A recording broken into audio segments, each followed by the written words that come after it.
কবে নে রেজাউলি কবে নে? এবারে আমার সাথে ঝগড়া করবা না দিন। আজকে তরকারিতে লবণ হয়নি, তার তো ভাত ফুটিনি, ওই না করে আমার তালাক দিয়ে দাও দিন। আর শালি তরকারি হয় না, ভাত ফুটে না, ভাত একটু বেশি করে পানি দিয়ে জাল দিতে কি হয়?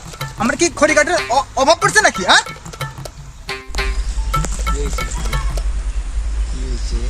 এই রেজাউল ভাই এদিক না, ভাই এদিক। রেজাউল ভাই না ডেলি আমার সাথে ঝগড়া করে, আমাকে নির্যাতন করে। আপনি এটা কিছু করেন না ভাইয়া। জানেন রেজাউল ভাইয়া, ও আমার সাথে শুধু অত্যাচার করে। এই শালার মাকে কবে নে রেজাউলি কবে নে?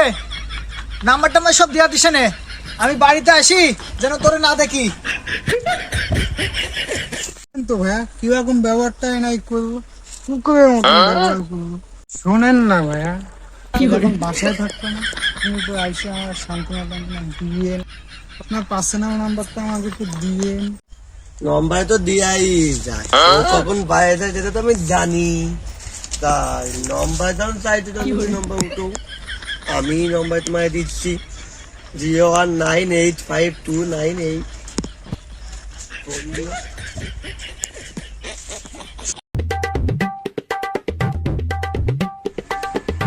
শালার মাগি আজকে বাড়ি যায় লই। আর মাগি কিসপাস কি রে বন্ধু, কি শুনলাম? কি শুনছস? কি শুনছস? আমার মন মেজাজ বিশ্ব খারাপ হয়ে আছে। যা কান্দন যা, সর। কায় লাগে যা, তোমার বউ যে সুনামি আর লাগে ইটিস পিটিস করতেছে, এটা গ্রামে সবাই জানে। আরে শালার পর